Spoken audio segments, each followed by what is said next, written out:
Nobody forced you to live like this. It was worse. You adjusted, a limit here, a renunciation there. Always for good reasons, always reasonable. Today, your life is working, and you learned not to ask questions when something works. But there is a cost to being consistently acceptable. It doesn't appear as pain, it appears as an untimely reaction, as an elegant withdrawal, as weariness without cause. Perhaps you're not tired of life. Perhaps you're tired of only staying whole as far as you're allowed. If something feels uncomfortable to you now, stay here with me. There are times when nothing is wrong. At least that's what it seems like. Life goes on.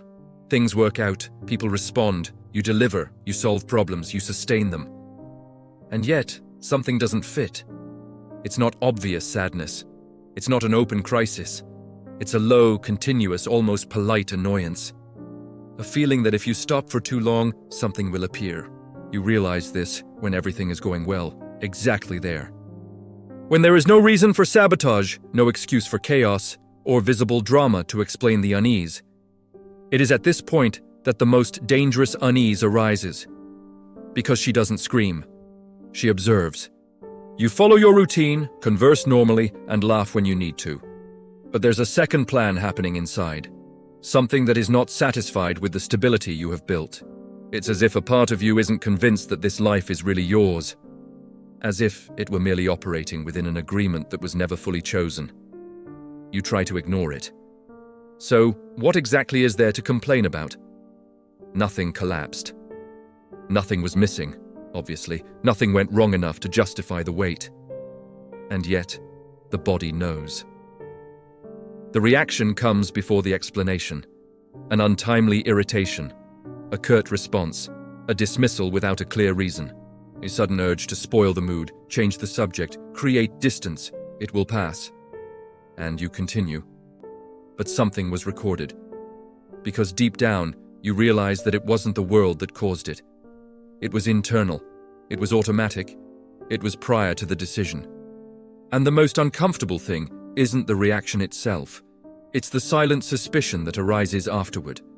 The possibility that you might not be as in control as you think. There is a big difference between a life that works out and a life that has meaning. You can be in the first position without ever having come close to the second.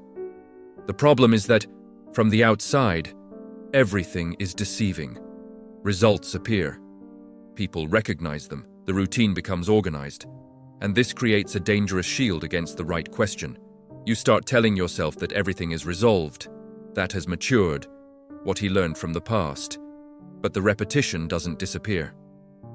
It simply changes shape. The settings change, the names change, the discourse becomes more sophisticated. Only the ending remains. Relationships that start out promising and end the same way. Decisions that you swear you thought through more carefully, but that lead to the same place. Conflicts that arise when there was no need for conflict at all. And when someone asks what happened, you don't know how to explain it, because rationally it doesn't make sense. You didn't mean to react that way. He didn't plan to distance himself. He didn't decide to sabotage. It happened. This is the invisible pain. It's not the mistake itself. It's the feeling of not having chosen the mistake. It's realizing that there's an internal movement that precedes your conscious will. Something that acts before logic, before self-control, before the mature version you believe you have become. And the more you try to convince yourself that you're okay, the more that silent force needs to find another way to emerge. An irony, an unnecessary rupture, an emptiness that arises precisely when everything seems to be in its place. You look at your own life and think you should be satisfied. But should doesn't create a sense of belonging.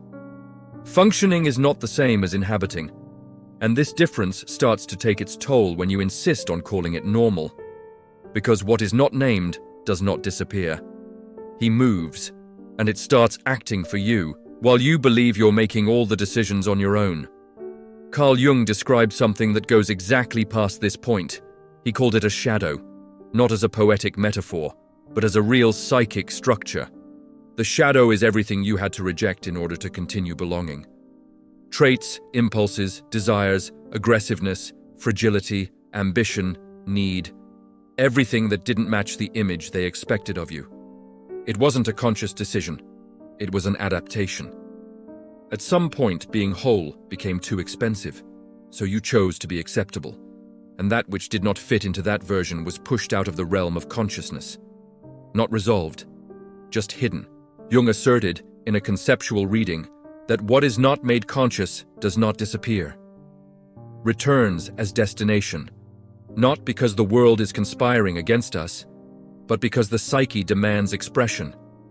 The shadow is not your bad side, it's your amputated side. She is still alive, active, and above all, resentful. While you build an identity based on control, maturity, and correctness, that rejected part learns to act through the cracks. He doesn't ask for permission. It doesn't compromise with logic. It appears when you relax, when you trust, when everything is going well. Because that's where vigilance fails. And then you find yourself reacting in ways that don't match the story you tell yourself. Small explosions, decisions that seem wrong in the long run. A strange need to ruin what was working. It's not bad luck. It's not a moral failing. It's psychic coherence. The shadow doesn't want to destroy your life. She wants to exist. And as long as you insist on defining yourself only by the part you've learned to show, what has been denied will continue to find indirect ways to take over. After a while, you learn how to behave. Learn to measure your words, anticipating reactions. Managing emotions like managing risk. This is sold as maturity, and, in part, it is. But there comes a point where self-control ceases to be a choice and becomes surveillance. You are not present. It's being monitored. You start to believe you've changed because you no longer react the way you used to. But not reacting is not the same as integrating. Sometimes it's just a matter of restraint. From the outside, everything seems under control. Inside, the pressure increases. You avoid conflict, but you carry irritation with you. He avoids excesses, but lives in a state of tension. Avoid making mistakes, but become rigid. This functional version of yourself begins to require constant maintenance. She cannot fail. You can't contradict yourself. You can't lose your composure. And the more effort you put into maintaining that image, the less room is left for what's been left out. Control becomes a silent agreement. You commit to being predictable, so you don't have to face what is unstable within you. But the psyche doesn't respect contracts of that kind. What is repressed does not disappear, it accumulates. And there comes a point when the remote control can no longer hold everything in place. Not because you are weak, but because no structure can sustain an identity built on internal exclusion. So the shadow chooses specific moments to appear. Precisely those places where you believe you are safe, when you trust someone. When you relax in a relationship, when life settles into a rhythm that's too good to justify tension. That's where self-control fails. Not in an explosive way, but subtly. A pointed comment, an emotional retreat, a decision that you yourself don't recognize later. And you call that a mistake, a distraction, or an impulse. But deep down, he begins to suspect something. Perhaps the problem isn't a lack of control. Perhaps it's too much control over the wrong parts. In everyday life, this doesn't appear as a major setback. It appears as a repetition. You enter relationships promising yourself that things are different now. More aware, more complete, less reactive, and for a while that's true. But all it takes is for intimacy to grow. All it takes is for the connection to demand real presence. All it takes is for the other person to start touching on less controlled areas. Something changes. You shut down when you should be speaking up. He attacks when he could remain silent. It disappears when the relationship starts demanding honesty. Then, he observes the damage with a strange sense of déjà vu. The scenery changes, but the outcome remains the same. At work, things happen differently. You build something, you dedicate yourself, you give it your all. When recognition starts to come, an avoidable mistake arises. A misguided decision. A self-sabotaging tactic elegant enough to appear accidental. And you can't explain it, because, rationally, there was no reason. In the body, this translates into constant tension. Tiredness that cannot be resolved with rest. Irritation for which there is no clear cause. An emptiness that appears even on busy days. The shadow does not manifest itself as an outright villain. She acts as a detour, as a delay, as a reaction out of proportion. She chooses specific moments to act. When you start to believe you are safe, when life seems too stable to justify defending it.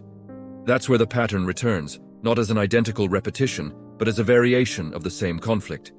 And the more you try to correct the behavior without addressing the root cause, the more refined the self-sabotage becomes. She's learning. It adapts. Find new ways to express yourself without being noticed. Because what has been rejected does not want to be improved. He wants to be recognized. And while you insist on treating these episodes as isolated failures, the same script continues to be written, with slight changes of scenery. But it's always the same ending. Over time, you learn which parts of yourself get approval. To be mature, be understanding, be balanced. These virtues work. They open doors, maintain relationships, and prevent conflicts. And little by little, they cease to be a choice and become a function. You begin to project an image of someone who can endure, who understands, that doesn't explode, doesn't exaggerate, doesn't create problems. The environment adapts, and it starts to become a demand. Every time you try to step out of that role, something happens. Strange. Silence. A criticism disguised as concern. You realize that being calm has become an obligation, that his maturity became an implicit contract, that his self-control had become a service rendered. And then you do what you've always done, adapt again. But the shadow doesn't disappear. She observes this performance. She sees you swallowing your discomfort in the name of harmony. I see you giving in so as not to disappoint. You see yourself calling yourself strong when, in reality, you're just negating yourself. Virtues, when not chosen, become masks. And masks come at a price. Anger that cannot be shown becomes sarcasm.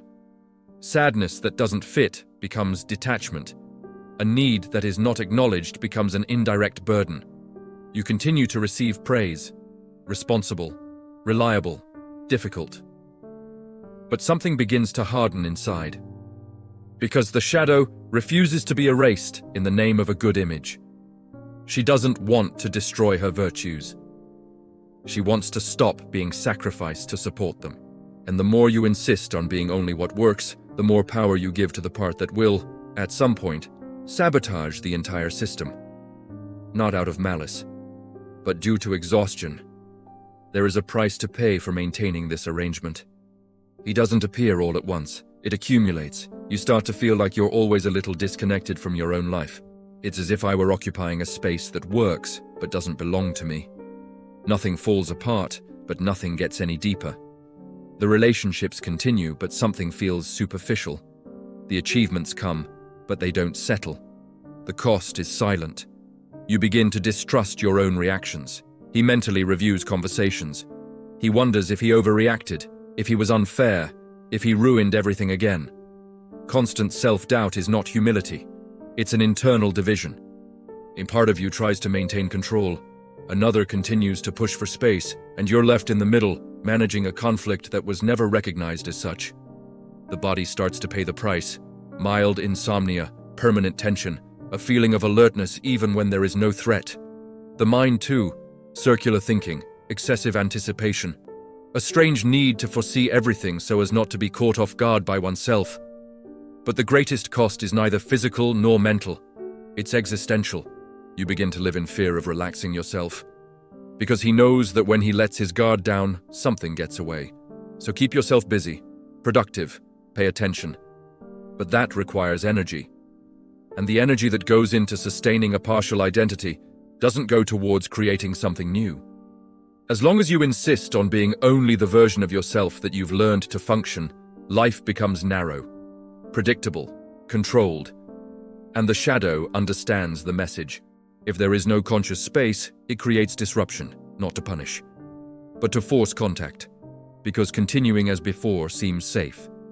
But it is precisely this artificial security that keeps the cycle going. And the longer you hold on to that, the higher the price becomes for not looking. There comes a point where it becomes impossible to pretend it's just a coincidence. The episodes are piling up. The patterns become too obvious to be called coincidence. And then comes the uncomfortable twist. Maybe you're not messing things up. Perhaps something within you is finally refusing to remain silent. Jung stated, in a straightforward conceptual reading, that when the shadow is not consciously recognized, it begins to autonomously direct the individual's life. He doesn't ask for permission. He doesn't warn you. Just act. This is where the illusion of control falls apart.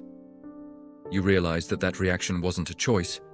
That sabotage wasn't due to carelessness. That separation was not a mature decision. It was the shadow pulling the steering wheel. Not to destroy everything, but to interrupt a trajectory that was becoming unbearable for her. A life that's too organized for someone who's been excluded. A path that's too stable for someone who's never been invited to participate. And that changes everything. Because, from that point on, the problem is no longer behavior. It's identity. It's not about correcting attitudes, improving communication, or trying harder. It's about confronting those who were left out of your own construction. The angry part that could never exist. The need that was called a weakness. The desire that was suppressed to maintain belonging. While you were trying to be someone acceptable, something inside you was learning to survive on the fringes. And now, it's taking its toll. That's the kind of phrase that cuts you down. It doesn't console you. You don't lose control. You never had him alone. And from here on, it's impossible to unsee. Because if the shadow is in control, continuing to feign maturity becomes just another form of internal neglect. When something within you begins to threaten this long-standing arrangement, the environment notices before it understands. And it reacts. Not explicitly, but enough to try and pull you back. People find it strange. People are saying you look different, less available. It's colder, more difficult. Some say this as a criticism. Others are concerned. None of them ask what has really changed, because what bothers people isn't the change itself. It's a break from the role you've always played. You were predictable. They knew exactly how far to go with you. They knew you would give in, explain, and stand by your decision. When this pattern begins to fail, even slightly, the system reacts. Subtle attempts at correction appear. A strategic silence, an irony, a veiled accusation of selfishness. You can feel the pressure, and the temptation to return to the old place is great. Being understood hurts less than enduring the feeling of being misunderstood. Returning to a familiar role seems easier than enduring the discomfort of no longer fitting in. This is where many people back down. They call it an exaggeration. They say they're getting too hard. They confuse integration with aggression. But the environment doesn't react because you're wrong. It reacts because the previous equilibrium depended on its inaction. When you stop automatically abandoning yourself, something around you becomes disrupted. Not because you are attacking, but because it stopped cushioning. Integrated shadows are not silent. She doesn't scream, but it's not turned off just to keep the peace. And that's the most delicate point in the process. Because by not reverting to the old standard, you lose unseen guarantees. It needs to be understood without explaining. To be accepted without conflict. It's about being comfortable for the other person. And the question begins to take shape, even if you don't want to formulate it entirely yet. How much of your life has been built on not destabilizing anyone at the cost of remaining divided? There's a comfortable lie that many people tell themselves. The idea that everything is under control because nothing exploded. But control is not the absence of chaos. It's a postponement. The risky statement is simple, direct, and hard to swallow.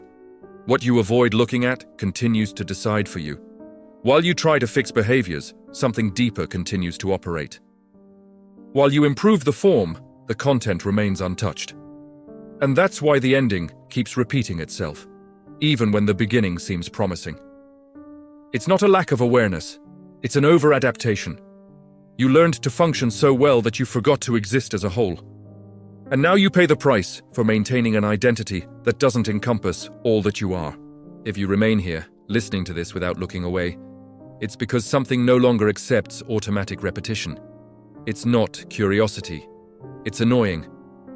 This type of discomfort doesn't go away on its own. Either you anesthetize him with quick explanations, or you allow him to continue building tension. Some people prefer to continue consuming easy answers, videos that organize the pain, speeches that ease the conscience. And there are those who hold the fracture open long enough to see what's really there. Staying in this space isn't about learning something new. It's about stopping running away from what you already know, but have never fully confronted. If you decide to continue reading this type of content, it's not to feel better. It's so you don't get fooled so easily. Because, from the moment you realize you're not alone in charge, pretending to be mature ceases to be a comfortable option, and the cost of continuing as before is becoming too high to ignore. Integration is not the same as harmonization. It's not about being at peace. It's not about becoming someone better at explaining things. There is a mistaken expectation that, by understanding the mechanism, everything will fall into place. It doesn't get organized. It becomes more complex. You stop seeing yourself as someone good who sometimes makes mistakes, or mature who has had relapses. He begins to see himself as someone divided, in constant negotiation with himself. And that's annoying, because it forces you to give up on clean narratives. Stories where you can always explain why you did what you did. Justifications that keep the image intact. Integration takes away that comfort. She explains that some decisions were not made consciously, that some virtues served as a shield. What part of your identity was constructed to avoid feeling certain things? None of this makes you any worse, but it makes you less naive about yourself. And this is where many people back down, because it's easier to go back to correcting behavior than to maintain this uncomfortable clarity. Integrating means accepting that you will no longer function in the same way. And this doesn't come with a manual. You lose quick responses. You lose the feeling of control. He loses the predictable place he occupied, even to himself. But you gain something that isn't advertised as a gain. It develops enough internal friction to not give up so easily. Integration does not heal the wound. She prevents you from continuing to pretend she doesn't exist. And from here, there's no comfortable turning back. Because watching has already started to cost more than not watching. And this cost doesn't deserve applause, just being there. There comes a point where the conflict ceases to be relational. It's no longer about the other person, about the work, about the specific situation. He levels up. It becomes ontological. You start to realize that you're not just repeating patterns.